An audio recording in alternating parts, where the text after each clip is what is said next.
Hi, I'm Nick from the Acre Life. We've got a beautiful sunny spring day here, and I want to take you on a bit of a walk around the garden to show you some of the flowers and things going on. And I've also got some seedlings that are ready to go into one of the raised garden beds. Time to get into it. Spring is always such a beautiful time of year. All the spring flowers opening, and I can see a lot of passion fruit flowers forming along the vines here. So I'm hoping that the fertilizer that I put around has really helped for these to make a lot of flowers and also set a lot of fruit. But a very encouraging sign, and you can see that this one climbing up into the white mulberry here has got lots of good new flowers forming on it. So I'm hoping for a really good crop of passion fruit this season. You can see a lot of the freesias that have opened. These just smell absolutely incredible. Some daffodils, more of the freesias here. I think these are the giant freesias. And you can see on the blueberry bushes on the back that there is now, the flowers have started turning into fruit, and we've got lots of small little blueberries on the bushes. There are still some flowers that are yet to open, some that are currently open, and a number that have already turned into fruit. Now I probably am going to need to put some sort of a cover onto these to stop the birds getting at them. I've got a few bits and pieces, but I need to get some time to do that. More of these very pretty giant freesias.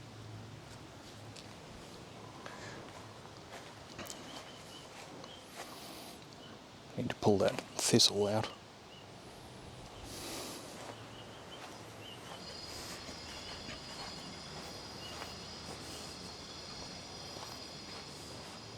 So here you can see the fig tree is now starting to form some little green shoots and even little green fig there.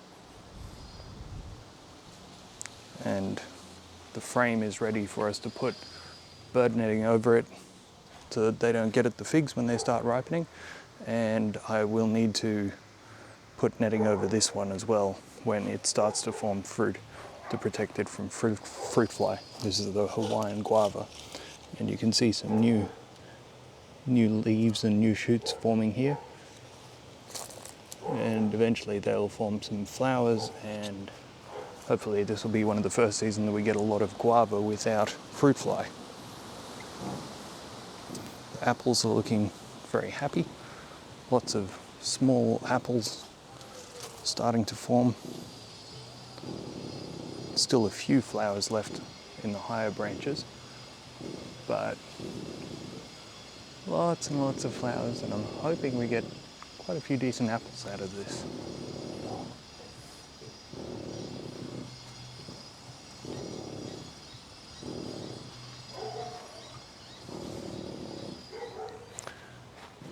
One of my favorite things is a citrus tree that's in full bloom. The smell of that is just incredible. And you can see that there are lots of flowers on this orange tree here.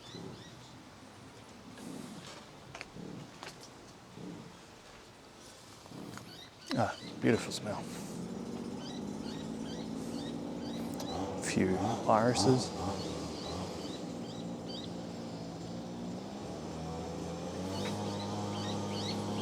Forgive the noise, everybody's out today doing lawns. In here though, you can see some of the, that's not going to work very well. In here you can see different stages. Might have to come back to that. Now I think the last time I filmed the beehive here, the native Australian beehive, Tetragonula carbonaria, that was in the intro video, and it was just before winter, so the bees weren't active at the moment, but they are quite active because it's above 18 degrees today, and you can see them flying in and out of their little hive.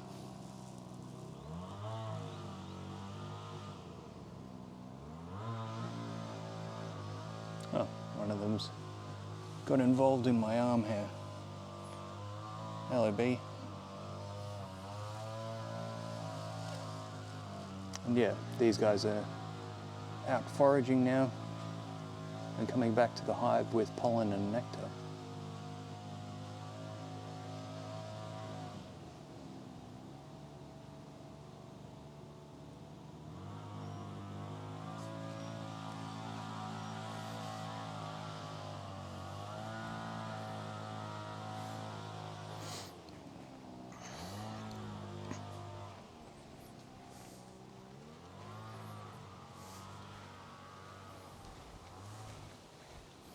Got some garlic and a few onions in there.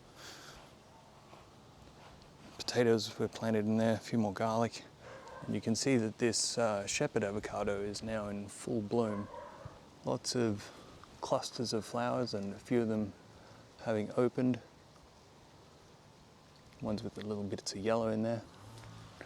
Now avocados will open, the flowers will open as male and close during the middle of the day and then open as female in the afternoon for an A or B type, I can't remember, and vice versa for the other one.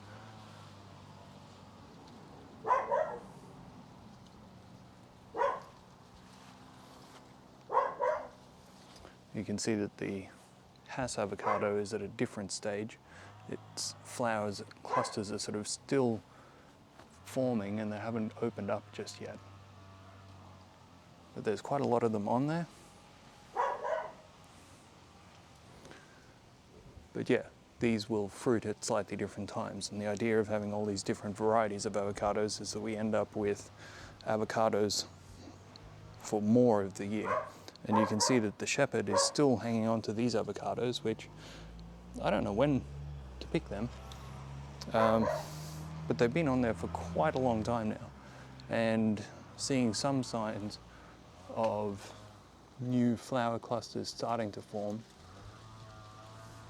But yeah, this tree, oh dear, doesn't look healthy. I'm not sure what that is, some sort of borer probably. It's moving. Yep, some sort of borer activity in there. Something, some grub or worm is digging around in there. Gross. I'll need to get in there and I think you poke a piece of wire in there and it just punctures whatever is digging about in there. But this is definitely moving.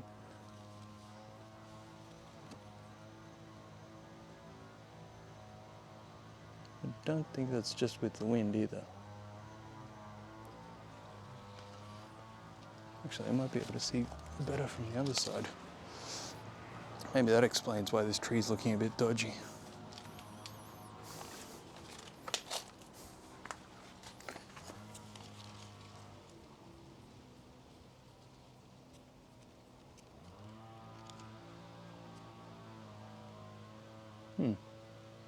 Well, need to get in there and fix that later on.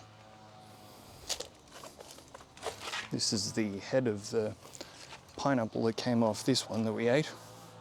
So it's in the ground next to its mother and hopefully we'll form a new plant, and I'm hoping that this one sends up another couple of pups from the base and produces more pineapples. And the idea is just every time we get a pineapple, plant the head somewhere, find a spot, and hopefully lots of pineapples one day. Now the raised veggie beds here, I did have a lot of wombok that was planted in here that all started to bolt. So I've got these little holes where all the wombok was planted, and I'm going to plant some chili seedlings some jalapeno chili seedlings that I've got growing. And I'm going to also put in some cherry tomato seedlings. My son planted all the seeds from one of the cherry tomatoes that he was eating at the time in the seedling pots, and they've all come up, so we know that he likes those tomatoes at least. So yeah, well, the idea is put seedlings in there and let them climb up here. Now I've got cucumbers planted, and I think that might just be the first, yeah, I think that's the first shoot of one of the cucumber seeds that I planted, and I'm going to train those up as well along these supports. some of the daikon radish here, which unfortunately looks as if it's also bolting. I'm not sure whether daikon radish continues to be good to eat once it's bolted or not. Again, this is I think the first time I've really grown them, but you can see I've got some decent looking stem on that one. I'm hoping that the fact that it's flowering doesn't mean that that's going to cause the radish stem to go hard and inedible, but I'll need to look that up.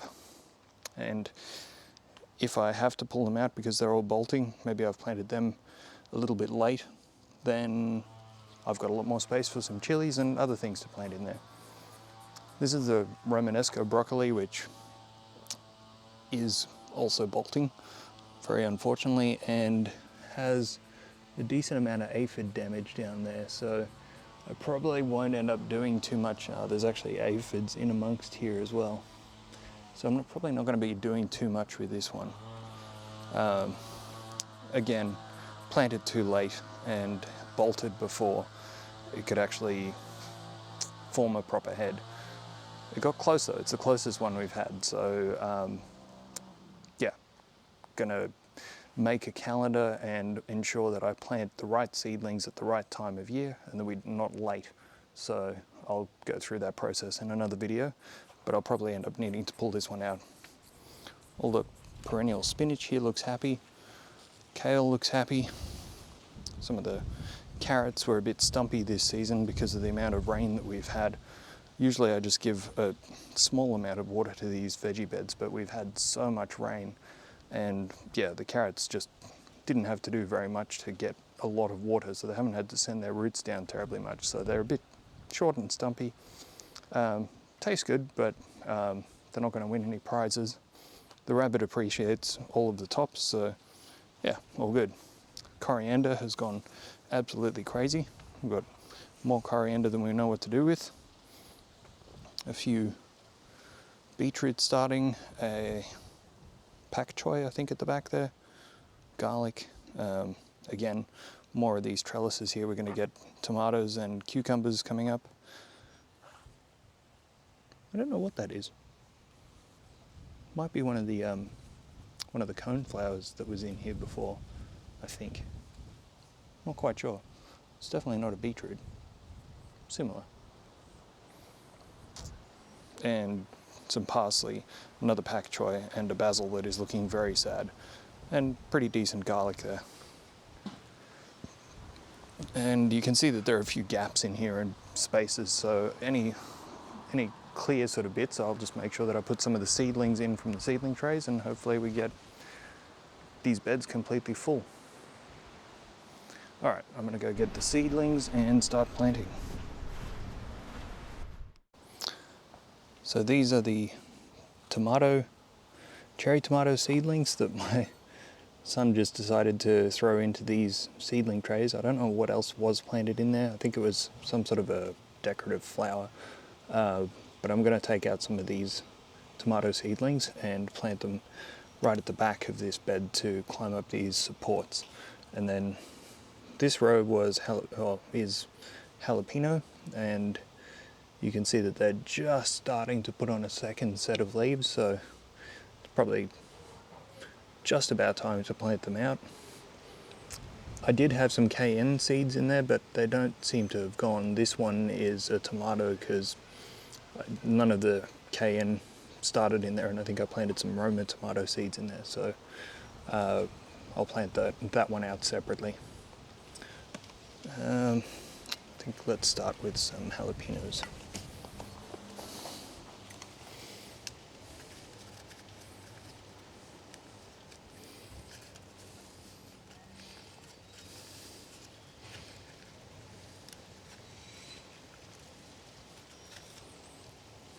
I'm going to try to separate these out because I've got 4 little seedlings in here. Alright.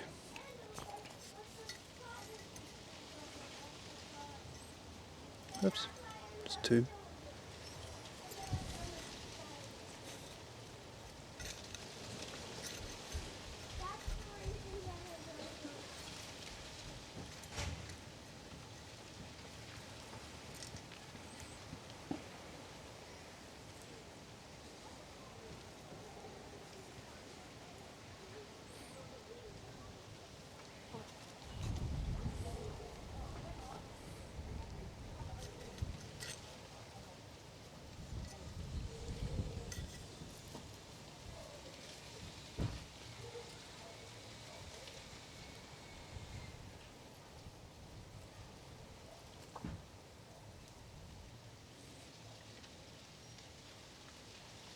just going to try to get the seed off these leaves without breaking the plant. Oh well, broke the leaves off. No matter. Let's put one close by here. Now, I hope these all survive. Some of them might not, but hopefully safety in numbers, and I get 1 or 2 plants that produce a lot of jalapenos, because I go through a few jalapenos and I'm tired of buying pickled jalapenos when I know I can make them myself. Alright, let's move down a little bit.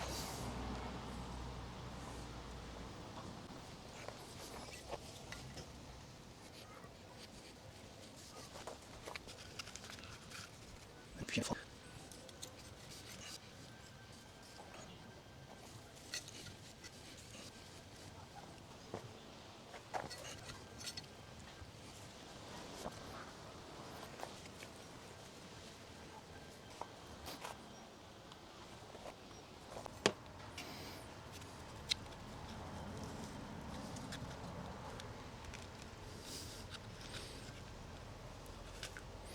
That's a lot of seedlings.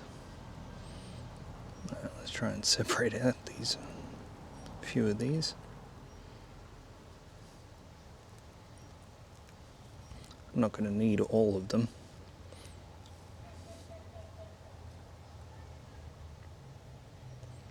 Let's try and pick ones that have, that's not a tomato, that's something else. Try and pick ones that have more developed leaves on them. Like this one. This is developing a second set of leaves.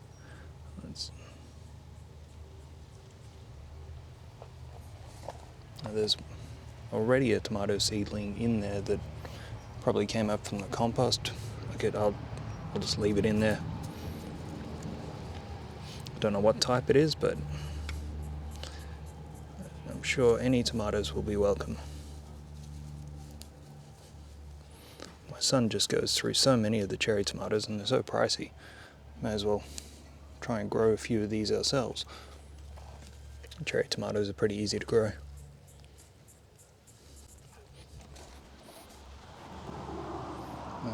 It's getting a bit crowded in there, but I'll put another pair of tomatoes somewhere in amongst that. I suppose we've already got some peas in there as well. They'll start trying to climb up this. Might try to encourage that a little bit. There we go.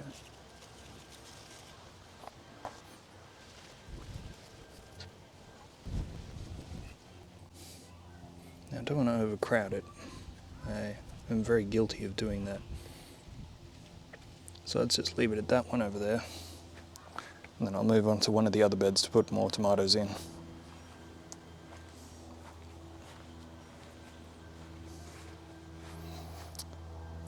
Well, tiny bit of space in there.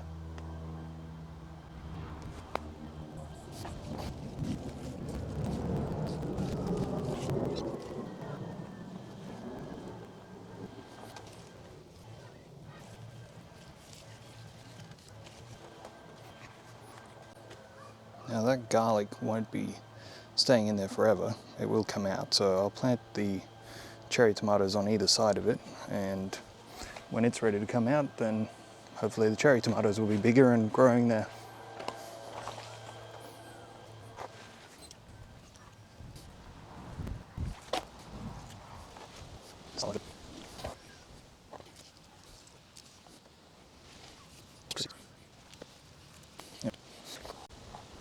And I think in some of this extra space here, I'm going to plant a few more jalapenos.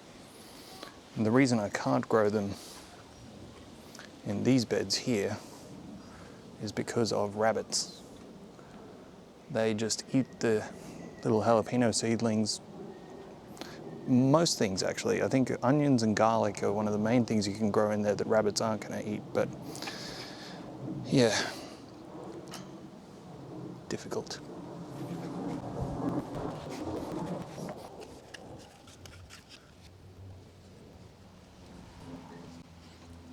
I'm determined this season to grow lots of jalapenos. to be very disappointed and upset if I don't get a lot of jalapenos.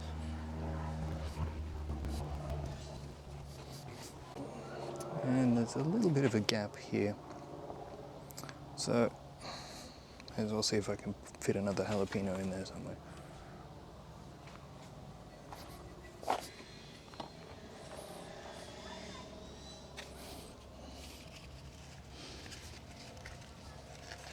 Might just plonk these 3 in there as they are.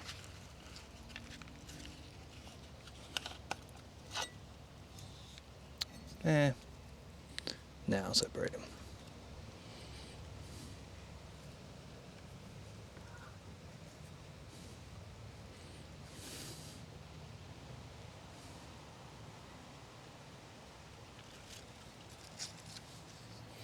I mean, I could try to pull the seed off the leaves there, but I tend to break the leaves. I'm hoping it'll figure it out. Probably knows what it's doing.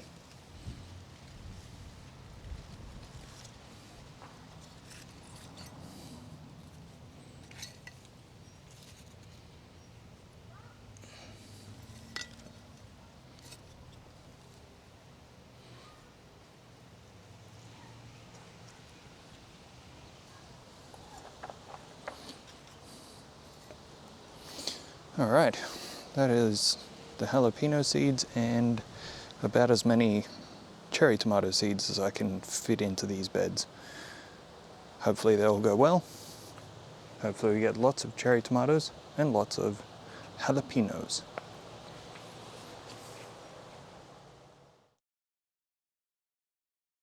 The other thing I wanted to show earlier is the passion fruit vine that is climbing up through the shepherd avocado. Also has a stack of flowers on it. You can see so many flowers up the stems. There's another one down here.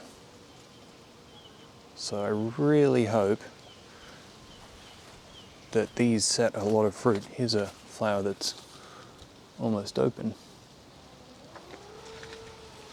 A lot more up there. Very exciting.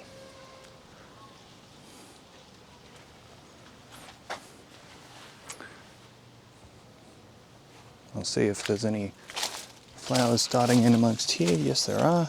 Excellent.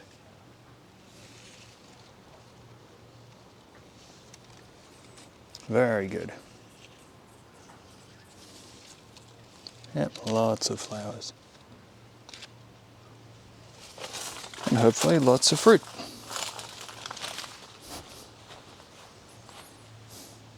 You can see we've got a few strawberries here. Didn't actually plant these outside of the beds, but they send runners and they'll just go wherever they want. But lots of flowers. Hopefully we get a lot of fruit. Unfortunately the rabbits seem to like strawberries as well, which I think is what's happened here. The rabbit just ate the side out of it, or oh, that one's gone moldy. Unfortunate.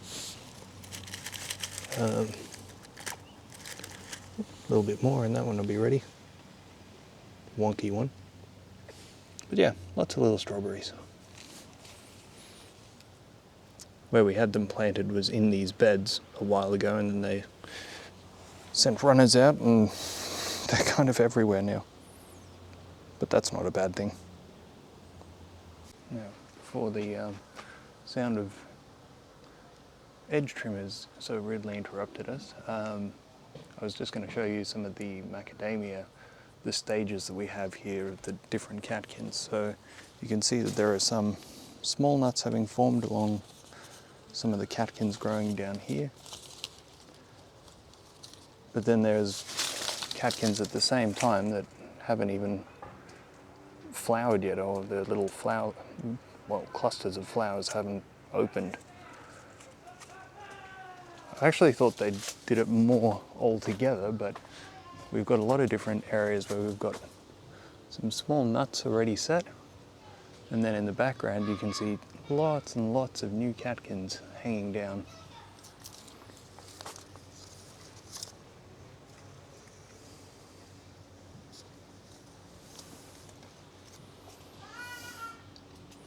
Trying to see if any have any flowers open yet. No, none just yet.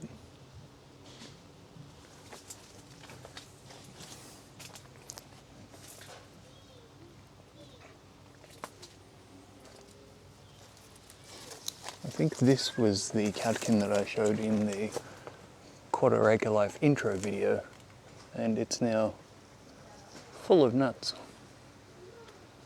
Hopefully those all make it through to full size, and I'm thinking that we're going to get a very good season of nuts, of macadamias, because this tree is flowering like crazy. And of course this one is as well.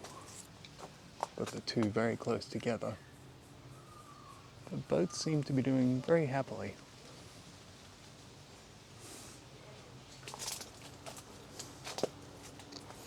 The imperial mandarin here has got lots of new growth and lots of little flowers starting to form.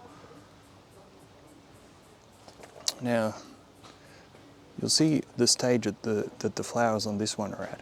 I actually took a little piece of this and grafted it onto my lemon tree so that I could have fewer lemons and more something that you can just pick off the tree and eat like a mandarin. But the one that is on the lemon tree actually seems to be a little bit more advanced in terms of where the flowers are at. So I'll show you here. This is the lemon tree, and you can see the Eureka lemon new growth, and we've got some lemons setting there. A few little new flowers forming here and there. But then in there, you see a branch that looks quite different sort of growth. There's none of the new red growth on there, and it all has these small little leaves, and some of the flowers are a bit more advanced on this one than they are on the actual imperial mandarin tree. And I don't know if this one is just providing more sap and more energy to this little graft, but it's looking good. I'll see if I can show where the actual graft was. Yep, so that's the part. You can see this V here. I did a V graft and it worked pretty well. So below here is lemon and above there is imperial mandarin. And I've got another variety on here as well, the Satsuma mandarin, which is grafted onto this one. Now you can still see the grafting tape on there, but the V graft is well and truly taken there, and some Satsuma mandarin flowers. And I may end up actually grafting an orange onto this as well, have a complete Frankenstein tree. But the thing is, this lemon tree makes so many lemons. We don't eat lemons, there's only so much you can do with lemons, but you can eat an orange or a mandarin straight off the tree, whereas lemons you have to either cook with them or turn them into something like a lemonade, and we get more lemons than we need, so I figure may as well start producing some other fruit that we can just pick off the tree and eat.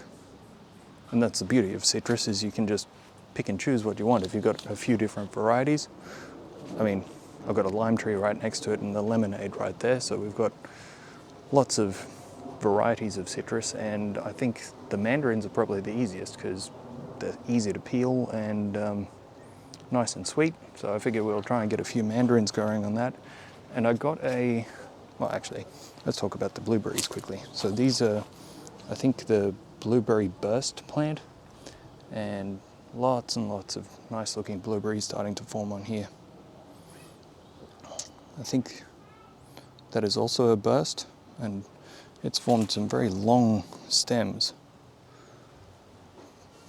And I'm just happy for these guys to fill this space here and produce lots of fruit for us. And with these apples as well, I'm trying to train the branches. You can see that this one is very bent in a strange way. They have a tendency to grow straight up. So I tied down some of these branches last season so that they would stay lower and then produce a lot of upshoots off the lower branches and sort of make more of a wider tree than a tall, thin tree. And I might end up doing that again and trying to keep as much of the fruit down low as possible. Means it's easier for us to get at, and hopefully we get more density out of it.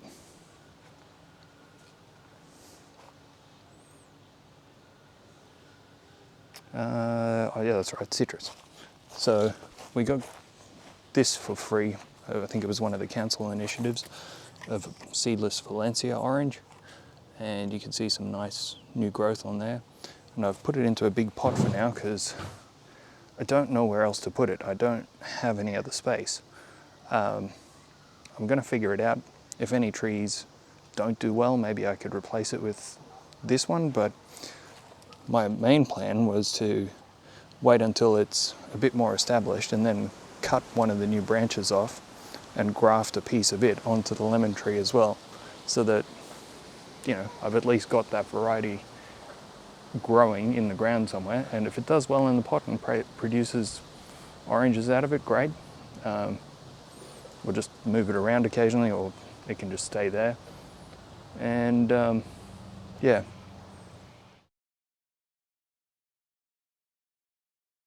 And that's it for another video.